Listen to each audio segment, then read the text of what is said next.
ဒီနေ့ကျင်းပပြုလုပ်တဲ့ငြိမ်းချမ်းရေးနိုဘယ်ဆုရှင်လူထုခေါင်းဆောင်နိုင်ငံတော်ရဲ့အတိုင်ပင်ခံပုဂ္ဂိုလ်အမျိုးသားဒီမိုကရေစီအဖွဲ့ချုပ်ဥက္ကဋ္ဌဒေါ်အောင်ဆန်းစုကြည်ရဲ့82နှစ်မြောက်မွေးနေ့အခမ်းအနားကိုတက်ရောက်လာကြတဲ့ကျွန်တော်တို့ရဲ့လူထုခေါင်းဆောင်ကိုမေတ္တာထားလေးစားကြတဲ့ချစ်မြတ်နိုးတန်ဖိုးထားကြတဲ့တော်လှန်ပြည်သူတဦးချင်းစီတိုင်းကောင်းကျိုးလိုရာဆန္ဒပြေဝကြပါစေကြောင်းဆုတောင်းလျက်နှုတ်ခွန်းဆက်တာပါတယ်ဒါလိုမွေးနေ့ရှင်ကိုယ်တိုင်မပါဝင်တဲ့အခမ်းအနားများကိုအထူးအလေးထားစီစဉ်ဆောင်ရွက်ပေးကြတယ်ကျင်းပရေးကော်မတီနဲ့ပူးပေါင်းအားထုတ်ဆောင်ရွက်ပေးကြသူများအားလုံးကိုလေးစားပါကြောင်းနဲ့ပြည်ထောင်စုလွှတ်တော်ကိုစားပြုကော်မတီရဲ့ကိုစားအမှတ်တရစကားပြောခွင့်ရတဲ့အတွက်အထူးပဲဝမ်းသာပါတယ်ဒီမွေးနေ့အခမ်းအနားကိုအလေးထားတက်ရောက်ပေးကြတဲ့နိုင်ငံတော်ယာယီသမ္မတကြီးနောက်အမျိုးသားဒီမိုကရေစီဖွဲ့ချုပ်ဗဟိုအလုံးမှုဆောင်အဖွဲ့ဝင်ဦးထွန်းထွန်းဟင်မွေးနေ့ရှင်လူထုခေါင်းဆောင်ရဲ့တားငယ်ဖြစ်သူဦးထိန်လင်းတို့အပါအဝင်အမှတ်တရစကားပြောကြားကြမယ်ခေါင်းဆောင်ကြီးများနိုင်ငံတကာမှတန်တမန်များအထူးဧည့်သည်တော်များနဲ့တက်ရောက်နေကြတဲ့ပုဂ္ဂိုလ်များအားလုံးအခု live လွှင့်တာကိုကြည့်နေကြတဲ့ပြည်သူပြည်သားအားလုံးကိုလည်းပဲလေးစားစွာနဲ့နှုတ်ခွန်းဆက်တာပါတယ်မိမိတို့ရဲ့ခေါင်းဆောင်မွေးနေ့အထိမ်းအမှတ်အနေနဲ့ပြည်သူလူထုကနှစ်စဉ်နှစ်တိုင်းမှာကမ်ပိန်းလှုပ်ရှားမှုတွေနဲ့အတူတက်တက်ကြွကြွပူးပေါင်းပါဝင်ပြီးတော့မွေးနေ့လှူဒါန်းအမျိုးမျိုးလဲစီစဉ်ဆောင်ရွက်နေကြတာတကယ်ကိုချစ်မြတ်နိုးတန်မိုးထားလေးစားရတဲ့ခေါင်းဆောင်ကောင်းတယောက်မှသာရနိုင်တဲ့ပြည်သူများရဲ့အေးမြတဲ့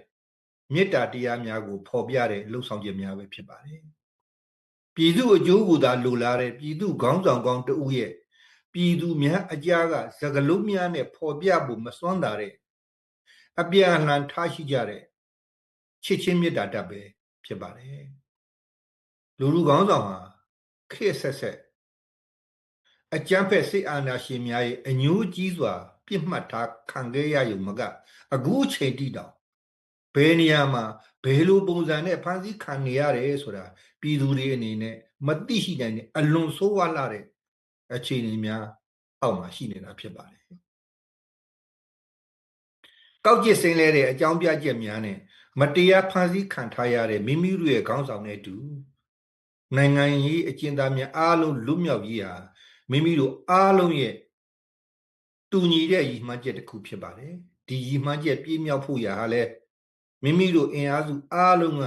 နီလန်းပေါင်းစုံနဲ့ကြာရကန္တာကတက်ညီလက်ညီကြိုးစားဆောင်ရွက်နေကြတာလည်းဖြစ်ပါတယ်နိုင်ငံတကာအနေနဲ့မတရားဖန်ဆီးခံထားရတဲ့နိုင်ငံတော်ရဲ့အတိုင်ပင်ခံပုဂ္ဂိုလ်လူထုခေါင်းဆောင်အပါအဝင်နိုင်ငံရေးအကျဉ်းသားအားလုံးချွင်းချက်မရှိလွတ်မြောက်ရေးနဲ့မြန်မာနိုင်ငံမှာစစ်အာဏာရှင်အပြီးတိုင်ချုပ်ငြိမ်းရေးပြည်သူ့ຫນွေဦးတော်လှန်ရေးအောင်မြင်ပြီးဒေသတွင်းတည်ငြိမ်ရေးအတွက်လက်တွေ့ကြတဲ့ပံ့ပိုးကူညီမှုများဆောင်ရွက်ပေးကြရန်လူထုခေါင်းဆောင်ရဲ့82နှစ်မြောက်မွေးနေ့အခုအခမ်းအနားကနေထပ်လောင်းပြီးတော့တောင်းဆိုဆန္ဒပြုအပ်ပါတယ်စစ်အာဏာရှင်စနစ်အဆုံးသတ်က Federal Democracy ပြည်ထောင်စုတည်ဆောက်ရေးအတွက်ပူးပေါင်းဆောင်ရွက်နေကြတဲ့မိမိတို့တော်လှန်ရေးအင်အားစုအားလုံးအနေနဲ့တော်လှန်ရေးအရှိန်ကိုမြင့်တင်ပြီးတော့အမြန်ဆုံးအောင်ပွဲခံနိုင်မှုဆက်လက်ပြီးညှိနှိုင်းလက်တွဲသွားကြခြင်းဖြင့်မွေးနေ့လက်ဆောင်ကောင်းပေးအပ်နိုင်ကြမယ်လို့ယုံကြည်ပါတယ်။ညီကုန်းချုပ်အနေနဲ့မိမိတို့ရဲ့ခေါင်းဆောင်ဟာ1988ခုနှစ်လူထုတော်လှန်ရေးကြီးလူထုအရေးတော်ပုံကြီးကစလို့လက်ရှိချိန်အထိပြည်သူနဲ့အတူတူရက်တီချက်ခိုင်ခိုင်မာမာနဲ့အချိန်တွေခွန်အားတွေရင်းနှီးမြှုပ်နှံမှုပါပြီးတော့ဘယ်လိုအခက်အခဲမျိုးကိုမဆိုနောက်ဆုတ်အရှုံးမပေးပဲရင်ဆိုင်ကြော်ဖြတ်ခဲ့တဲ့ခွန်အားစိတ်ခွန်အားရုပ်ခွန်အားတမ္မာတီကြီးလှပါတယ်ပြည်သူရဲ့ယုံကြည်မှုကိုအပြည့်အဝရရှိထားတဲ့မိမိတို့ရဲ့ခေါင်းဆောင်ကျမ်းပါပါစေ ချစ်ခင်ရတဲ့ပြည်သူများနဲ့အမြန်ဆုံးပြန်လည်ဆုံစည်းပြီးနိုင်ငံအရေးများမှာဥဆောင်ပါဝင်နိုင်ပါစေကြောင်းမွေးနေ့ဆုတောင်းစကားပြောရင်းညီကုန်းချုပ်အပ်ပါတယ်အားလုံးကိုကျေးဇူးတင်ပါတယ်